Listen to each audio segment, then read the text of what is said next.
Hi കൂട്ടുകാരെ, പുതിയൊരു വീഡിയോയിലേക്ക് എല്ലാവർക്കും സ്വാഗതം. അങ്ങനെ പത്മയുടെ മുഖത്തടിക്കുന്ന ആ പരിപാടിയാണ് കേട്ടോ ഇനി നന്ദിനി സൂര്യയെ കാണാൻ വേണ്ടി ചെയ്യുന്നത്. അപ്പോൾ ഒരു വിധത്തിലും നന്ദിനിയെ സൂര്യയെ കാണാൻ അനുവദിക്കില്ല കേട്ടോ. സൂര്യ ഒരുപാട് നന്ദിനി നന്ദിനി എന്ന് പറഞ്ഞ് വിളിക്കും. ആ സമയമൊക്കെ ഓടിച്ചെല്ലാണ് കേട്ടോ. സൂര്യ രാവിലെ ഉറക്കത്തിൽ നിന്ന് എണീക്കുകയാണ്. അപ്പോഴേക്കും നന്ദിനിയെ ചോദിക്കുകയാണ്. അപ്പോൾ പത്മ അവിടെ വരുന്നുണ്ട്. അവൾ നിന്നെ ഇട്ടേച്ച് പോയടാ, അത് നീ മനസ്സിലാക്കണ്ടടാ. നീ തളർന്നു കിടന്നപ്പോൾ അവൾ എന്നെ ഇട്ടേച്ച് പോയി. ഇനി നിനക്ക് രണ്ട് കാലിൽ നിൽക്കാൻ കഴിയുമെന്ന് തോന്നുമ്പോൾ അവൾ തിരികെ വരുമെന്ന് പറയും കേട്ടോ. അപ്പോൾ ഈ സമയം സൂര്യ പറയണേ, എൻ്റെ നന്ദിനി അങ്ങനെ ഒരിക്കലും ചെയ്യില്ല. നന്ദിനിക്ക് അങ്ങനെ എന്നെ ഇട്ടേച്ച് പോകാൻ പറ്റത്തില്ല. എടാ, നിൻ്റെ വിശ്വാസം കൊണ്ട് തന്നെയാണ് നീ ഇങ്ങനെ ആയത്. ആ സുദേവനും കുടുംബവും നിന്നെ ഈ ഒരു ലെവലിലാക്കിയില്ല എന്നൊക്കെ ഇങ്ങനെ പറയണം. ഇതേ സമയം ഇതൊക്കെ കേട്ട് നന്ദിനി നിൽക്കുകയാണ്. അങ്ങനെ നന്ദിനിയുടെ നെഞ്ച് പൊട്ടുന്ന വേദനയുമായി നന്ദിനി മുകളിലോട്ട് കയറി വരികയാണ്. അപ്പോഴേക്കും പത്മ താഴെ വന്നിട്ട് പറയണേ, എങ്ങോട്ടാടി കയറുന്നത്, എവിടോട്ടാടി നീ കയറുന്നതെന്ന് പറഞ്ഞ് വഴക്ക് പറയണം കേട്ടോ. അതോടുകൂടി തനിക്ക് കയറി പോകാനും പറ്റില്ല. നന്ദിനി പിറകെ പോവാണ്. ഈ സമയം രാജു പറയാണ്, മാഡം സൂര്യ സാറിൻ്റെ എന്നൊക്കെ പറഞ്ഞിട്ട്, എടാ നീ വക്കാലത്ത് പറയാം, ഇങ്ങോട്ടേക്ക് വരണ്ട, എങ്ങോട്ടേക്ക് വക്കാലത്ത് പറഞ്ഞാൽ അത് അനുവദിക്കില്ലെന്ന് നിനക്കറിയുന്ന കാര്യമല്ലേ, പിന്നെ എന്തിനാ നീ അതിനു വേണ്ടി ശ്രമിക്കുന്നത്? ഒരിക്കലും വക്കാലത്ത് പറഞ്ഞാൽ ഞാൻ ഇവിടെ എടുക്കില്ലെന്ന് നിനക്കറിയാം. നിൻ്റെ ജോലി എന്താ? ആ ജോലി ചെയ്യുക. മറ്റുള്ളവരെ നേരാക്കാനോ മറ്റുള്ളവർക്ക് ഉപകാരം ചെയ്യാനോ ഉപദ്രവം ചെയ്യാനോ ഒക്കെ നിന്ന് കഴിഞ്ഞാൽ ഇവിടെ നിന്ന് പുറത്താവും. അത്ര തന്നെ ഉണ്ടാവുള്ളൂ എന്ന് പറയാൻ കേട്ടോ.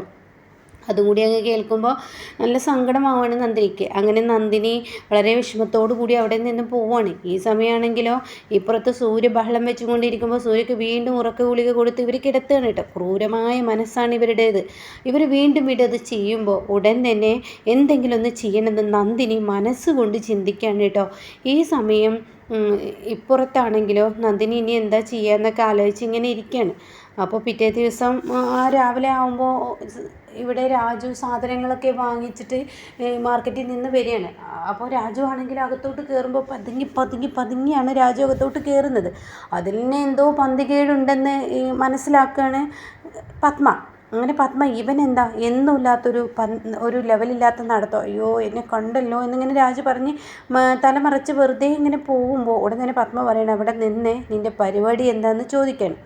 ആ സമയം ഒന്നുമില്ല, മാർക്കറ്റിൽ പോയിട്ട് ഞാനും സാധനങ്ങൾ വാങ്ങിച്ച് വരികയാണ്, അതിലെന്താ തെറ്റെന്ന് ചോദിക്കുകയാണ്. യാതൊരു തെറ്റുമില്ല, പക്ഷേ നിൻ്റെ കള്ളത്തരം കണ്ടാൽ എനിക്കറിയാം.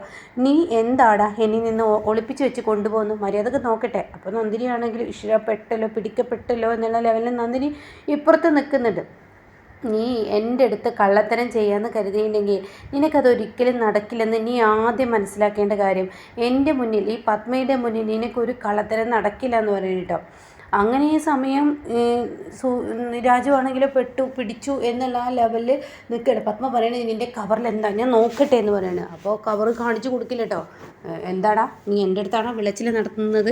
ഇത് പത്മയുടെ കൊട്ടാരമാണ്. അളകനന്ദ, ആ അളകനന്ദരെ എന്തൊക്കെ ഇളകണം എന്നുള്ളത് തീരുമാനിക്കുന്നത് ഞാനാണ്, മര്യാദക്ക് താടാ എന്ന് പറഞ്ഞിട്ട് ആ കവറിലോട്ട് നോക്കുകയാണ്.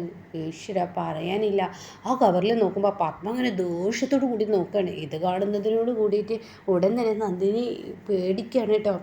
പെട്ടു, രാജുവിൻ്റെ കാര്യത്തിൽ തീരുമാനമായി എന്നുള്ള ലെവലിൽ ഇങ്ങനെ നിൽക്കുകയാണ്. അപ്പോൾ ഉടൻ തന്നെ അതിലോട്ട് കൈയിടുകയാണ് പത്മ. ആ കവറിലോട്ട് കൈയിടുകയാണ്. എന്നിട്ട് അതിൽ നിന്ന് ഒരു തക്കാളി എടുക്കുകയാണ്. ഇതെന്താടാ എന്ന് ചോദിക്കുകയാണ്. അത് ഉടൻ തന്നെ രാജു പേടിയോടുകൂടി പറയുകയാണ്, ഇത് തക്കാളിയാണ്. ഇത് തക്കാളിയോ അത് ചീഞ്ഞ തക്കാളിയോ? മാർക്കറ്റിൽ നിന്ന് സാധനം വാങ്ങുമ്പോൾ ചീഞ്ഞതാണ് വാങ്ങുക. അത് പിന്നെ മാഡം, ഞാൻ വാങ്ങി വരുമ്പോൾ ഇത് ശ്രദ്ധിച്ചില്ല, ആ കടക്കാരൻ എന്നെ പറ്റിച്ചതിനെ ഇപ്പോൾ തന്നെ തിരികെ കൊണ്ടുപോട്ടെ. അത് കേട്ടോടെ തന്നെ രാജുവിനോട് പറയണം, ഇനി തിരികെ ഒന്നും കൊണ്ടുപോകണ്ട, ഇതിൽ ചീഞ്ഞതെടുത്ത് കളയും. ഇനി ഇങ്ങനെയുള്ള വിളച്ചിലുകൾ നടത്തിയ കടക്കാരനല്ല അടി, നിനക്കാണ് അടിയെന്നും പറയുന്നുണ്ട് കേട്ടോ. അങ്ങനെ ഈ വാക്കങ്ങ് കേൾക്കുമ്പോൾ ഉടൻ തന്നെ ഈ അടി കടക്കാരനല്ല നിനക്കാണ് എന്ന് പറഞ്ഞ ഉടൻ തന്നെ പിന്നെ പറയാനില്ലല്ലോ. അപ്പോൾ അതുകൊണ്ട് തന്നെ രാജു ഒന്നും മിണ്ടാതെ പിന്നീട് അകത്തോട്ട് പോവാണ്. അങ്ങനെ പത്മ അങ്ങ് പോവുകയും ചെയ്യാണ്. ഇതേ സമയം നന്ദിനി പറയണ്, ഹാവ് ഭാഗ്യം, ഞാൻ പറഞ്ഞ സാധനം രാജുവേട്ടൻ വാങ്ങാതിരുന്നത് നന്നായി, അല്ലായിരുന്നെങ്കിൽ രാജുവേട്ടനെ എന്തൊരു അടിയായിരുന്നു പത്മ മേഡത്തിൻ്റെ അടുത്ത് നിന്ന് കിട്ടിയിരുന്നത്. എന്തായാലും നന്നായി രാജുവേട്ട എന്ന് പറയുന്നത്. ഈ സമയം രാജു ഒന്ന് ചിരിക്കുകയാണ്. ഇത് കേട്ട ഉടൻ തന്നെ നന്ദിനി ചോദിക്കുക, എന്തിനാ ചിരിക്കുന്നതെന്ന് ചോദിക്കുകയാണ്. അല്ല മോളെ, ഞാൻ ഈ രാജുവേട്ടൻ നിൻ്റെ ആങ്ങളുടെ സ്ഥാനത്ത് നിൽക്കുമ്പോൾ നിനക്ക് എന്തെങ്കിലും ഉപകാരം ചെയ്യാൻ പറഞ്ഞിട്ടുണ്ടെങ്കിൽ ഞാനത് ചെയ്തു തരും. ഇതാണ് ഈ പറഞ്ഞ സാധനം എന്ന് പറഞ്ഞിട്ട് തൻ്റെ ഷർട്ടിൻ്റെ പിറകെ നിന്ന് അത് എടുക്കണം കേട്ടോ. അതായത് തൻ്റെ ഷർട്ടിൻ്റെ പിറകെ ആയിട്ട് ആ തുണിക്കുത്തിലിങ്ങനെ പുറത്തിങ്ങനെ മറച്ച് വെച്ചിരിക്കുകയാണ്. അങ്ങനെ നന്ദിനിക്ക് കൊടുക്കുന്ന ഒരു സ്ലേറ്റ് ആയിരിക്കും കേട്ടോ, പിന്നീട് ഒരു ചോക്കും. അങ്ങനെ ഇത് രണ്ടും കൂടി കൊടുക്കുമ്പോൾ നന്ദിനിക്ക് പറയാൻ വാക്കുകളില്ല, അത്രയും വലിയ സന്തോഷമാണ്. അങ്ങനെ രാജു ചോദിക്കുകയാണ്, ഇത് വെച്ച് മോൾ എന്ത് ചെയ്യാനാണെന്ന് ചോദിക്കുന്നുണ്ട് കേട്ടോ. ആ സമയം പറയുകയാണ്, ഇത് വെച്ചിട്ടായിരിക്കും ചെയ്യാനുള്ളത്, ഞാനിത് ചെയ്യട്ടെ, എൻ്റെ സൂര്യ സാറിനെ ഞാൻ വിവരം അറിയിക്കണം എനിക്കെന്ന് പറഞ്ഞിട്ട് നന്ദിനി ടെറസിലോട്ട് പോവാണ് കേട്ടോ.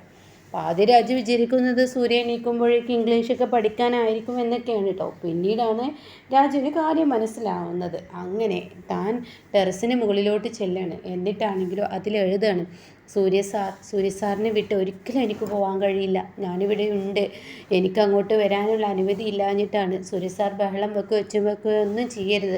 സൂര്യ സാറിൻ്റെ അസുഖം മാറിയതിന് ശേഷം സൂര്യ സാർ എന്നെ കാണാൻ വന്നാൽ മതി, ഞാൻ താഴെ തന്നെ ഉണ്ട്, എനിക്ക് മുകളിലോട്ട് വരാൻ പറ്റാത്തത് കൊണ്ടാണ്. അപ്പോൾ സൂര്യ സാർ കാലിളക്കാതെ ബഹളം വെക്കാതെ കറക്റ്റ് സമയത്ത് മരുന്നും കാര്യങ്ങളൊക്കെ കുടിച്ച് വെള്ളമുണ്ടാക്കാതെ എന്നെ വിളിക്കാതെ ഇടയ്ക്കിടയ്ക്കണം എന്നുള്ളതായിരിക്കും കേട്ടോ. അങ്ങനെ സ്ലൈറ്റിൽ എഴുതണം. അപ്പോൾ രാജു അങ്ങോട്ടേക്ക് വരികയാണ്. ഇതിപ്പോൾ നീ ഇവിടെ എഴുതി വെച്ചാൽ എങ്ങനെ സൂര്യ കാണുമെന്ന് ചോദിക്കുകയാണ്. ആ സമയം സൂര്യ സാർ കാണാനുള്ള വഴിയൊക്കെ ഞാൻ പറഞ്ഞു തരാം, രാജുട്ട ഒരു കയറ് കൊണ്ടുവന്നേ എന്ന് പറയണേ. അങ്ങനെ ഒരു കയറ് കൊണ്ടുവരണം കേട്ടോ.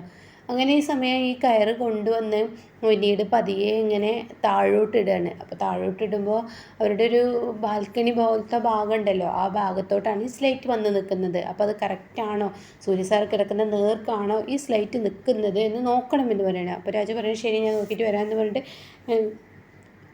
രാജു നോക്കുന്നുണ്ട്. അങ്ങനെ രാജു നോക്കുമ്പോൾ ആ സ്ലൈറ്റ് കറക്റ്റ് സൂര്യയുടെ മുഖാമുഖമായിട്ട് തന്നെയിട്ടൊക്കെ കിടക്കുന്നത്. ഇതേ സമയം സൂര്യ വീണ്ടും ബഹളം വെക്കുകയാണ്. അപ്പോഴേക്കും അങ്ങോട്ടേക്ക് ഓടിയെത്താണ് ഈ പറയുന്ന ഇന്ദ്രജയും വേദയും പറയുന്നത്, സൂര്യ നീ എപ്പോഴും ഇങ്ങനെ ബഹളം വെക്കില്ലേ, നിന്നോട് പറഞ്ഞത് നീ മനസ്സിലാക്ക്, ഈ സത്യം നീ മനസ്സിലാക്കണം. നിന്നെ വിട്ട് നിൻ്റെ നന്ദിനി എന്ന് പറയുന്നവൾ പോയി, അവൾ ഇനി നീ എണീക്കുമ്പോൾ എന്തായാലും ഇവിടെ ഉണ്ടാവും, അങ്ങനെ ചിന്തിച്ചോ. അവൾക്ക് ഇനി കിടപ്പിലായപ്പോൾ ഇനിയിപ്പോൾ എന്തായാലും നിന്നെ ആവശ്യമില്ല, നീ ഇനി ഒരിക്കലും എണീക്കില്ലെന്നാണ് അവളുടെ വിചാരം, അതുകൊണ്ടല്ലേ അവൾ നിന്നെ വിട്ടേച്ച് പോയത് എന്നൊക്കെ ഇങ്ങനെ പറയണം. സമയം സൂര്യ പറയണേ, ഒരിക്കലും ഞാനത് വിശ്വസിക്കില്ല, എന്നെ വിട്ടേച്ച് എൻ്റെ നന്ദിനിക്ക് ഒരിക്കലും എന്നെ പോകാൻ കഴിയില്ല, നിങ്ങൾ മര്യാദയ്ക്ക് എൻ്റെ നന്ദിനിയെ ഇങ്ങോട്ട് വിളിച്ചു കൊണ്ടുപോകാം, എൻ്റെ നന്ദിനിയെ നിങ്ങൾ എന്തോ ചെയ്തിരിക്കുകയാണ്. അപ്പോൾ ഏതാ പറയണേ, എത്ര പറഞ്ഞാലും ഈ ഇതിൻ്റെ തലയിൽ കയറില്ലല്ലേ, നന്ദിനി പോയിരിക്കുകയാണെന്ന് പറയാണ്. അങ്ങനെ അവരവിടെ നിന്ന് പോവുകയാണ്. ഇതേ സമയമാണെങ്കിലോ ഇപ്പുറത്ത് ഈ സ്ലൈറ്റ് ഇങ്ങനെ തൂകുന്നുണ്ട്. അപ്പോഴേക്കും ഇവരെല്ലാവരും പിടിച്ചു വെച്ച് വീണ്ടും ഗുളിക കൊടുക്കുകയാണ്. അങ്ങനെ സൂര്യ ആണെങ്കിൽ ഉറങ്ങുകയാണ്, മയക്കം ഗുളിക കൊടുക്കുന്നത് കൊണ്ട് ഉറങ്ങുകയാണ്. അപ്പോൾ സൂര്യ ആ സ്ലൈറ്റ് കാണുന്നില്ല കേട്ടോ. ഇതേസമയം ഇന്ദ്രജ പറയണം, നന്ദിനിയെ സൂക്ഷിക്കണം, അവൾ എന്തെങ്കിലുമൊക്കെ ഒരു വഴിയിലൂടെ സൂര്യയെ കാണാൻ നോക്കും, ഒരിക്കലും നമ്മളതിന് അനുമതി നൽകരുത്, അത് തടയിടുക തന്നെ വേണം, എങ്ങനെയെങ്കിലും അവളെ ഇവിടെ നിന്ന് പുറത്താക്കണം എന്നൊക്കെ പറയണം. ഈ സമയം വിജയാണ് കാണിക്കുന്നത്. വിജയാണെങ്കിലോ യാതൊരുവിധ സമാധാനം വിജയ്ക്കില്ല. വിജയ് ഇങ്ങനെ ഒരു സമാധാനം ഇല്ലാതെ ഇങ്ങനെ കിടക്കുമ്പോൾ ആരതി വരികയാണ്. ആരതി വന്നിട്ട് ചോദിക്കുകയാണ്, നിങ്ങളോടൊരു കാര്യം ചോദിക്കട്ടെ, നിങ്ങളുടെ ആരാണ് എൻ്റെ ഒരു ആങ്ങളെ പോലെ അല്ലായിരുന്നു സൂര്യ ഈ അവസ്ഥയിലായിട്ട് നമ്മളൊന്ന് പിന്നെ ഹോസ്പിറ്റലിൽ പോയി കണ്ടു എന്നല്ലാതെ പിന്നീട് കണ്ടില്ലല്ലോ. അപ്പോൾ വിജയ് പറയണേ, എനിക്ക് കാണാൻ വിജയ് ഇല്ല കേട്ടോ, വിവേക്, എനിക്ക് കാണാൻ ആഗ്രഹമില്ലാഞ്ഞിട്ടല്ല, അങ്ങോട്ടേക്ക് പോയിട്ട് കാര്യമില്ല, അവർ സമ്മതിക്കത്തില്ല, അതെനിക്കറിയാം, ആ സ്ത്രീയുടെ വായിൽ കിടക്കുന്നത് ഓരോന്ന് കേൾക്കാൻ തന്നെ, അതൊന്നല്ല ഇപ്പോൾ വലുത്, നമ്മൾ ചെല്ലുന്നത് ആശ്വാസമായിരിക്കും, അത് വേണ്ട, നീ ഫോണിൽ വിളിച്ചോന്ന് പറയണം. അങ്ങനെ സൂര്യയുടെ ഫോണിൽ വിളിക്കണം. സൂര്യയുടെ ഫോണിൽ വിളിക്കുമ്പോൾ സൂര്യയെ കിട്ടുന്നില്ല, ഫോൺ സ്വിച്ച് ഓഫ് ആണ് പറയുന്നത്. ഇതോടുകൂടി ആരതിക്ക് ഭയങ്കര ടെൻഷനാവുകയാണ് കേട്ടോ. അപ്പോൾ ആരതി പറയണേ, ഇതെന്താ സൂര്യയുടെ ഫോണിലോട്ട് വിളിച്ചിട്ട് കിട്ടുന്നില്ലല്ലോ എന്ന് പറയുന്നുണ്ട്. ആ സമയം അത് കിട്ടും, നീ ഒന്നും കൂടി വിളിച്ചു നോക്കിയെന്ന് വീണ്ടും ആവശ്യപ്പെടുകയാണ്. അങ്ങനെ വീണ്ടും വിളിച്ചു നോക്കുമ്പോൾ സ്വിച്ച് ഓഫ് എന്നാ പറയുന്നത്. എന്നാൽ നീ നന്ദിനിയുടെ ഫോണിലോട്ട് വിളിക്കുകയെന്ന് പറയണേ. അങ്ങനെ നന്ദിനിയുടെ ഫോണിലോട്ട് വിളിക്കുകയാണ് കേട്ടോ. നന്ദിനിയുടെ ഫോണിലോട്ടും എത്ര വിളിച്ചിട്ടും നന്ദിനിയുടെ ഫോണിലോട്ടും കിട്ടുന്നില്ല.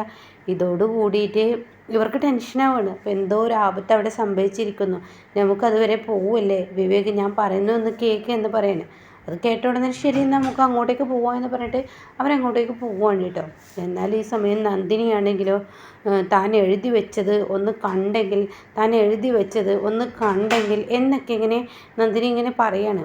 അപ്പോൾ ഈ സമയം അതെങ്ങനെ സൂര്യ കാണുക, അതെങ്ങനെ സൂര്യ സാർ ബഹളം വെക്കുമ്പോഴൊക്കെ ഇവർ ഇത് കൊടുക്കല്ലേ, മരുന്ന് കൊടുക്കല്ലേ, അതുകൊണ്ട് തന്നെ സൂര്യ സാറ് എന്തായാലും കാണില്ല എന്നൊക്കെ ഇങ്ങനെ രാജു പറയുകയാണ്. അപ്പോൾ എന്തായാലും കാണും ഈശ്വരൻ എൻ്റെ കൂടെ എന്നൊക്കെ പറയുമ്പോഴാണ് ആരതി അങ്ങോട്ടേക്ക് കടന്നു വരുന്നത്. ഭാരതിയും വിവേകിനെയും കാണുമ്പോൾ നന്ദിനിക്ക് പറയാൻ വാക്കുകളില്ല. നന്ദിനി ഓടി ചെന്നിട്ട് അവരുടെ അടുത്ത് കെട്ടിപ്പിടിക്കുകയാണ്.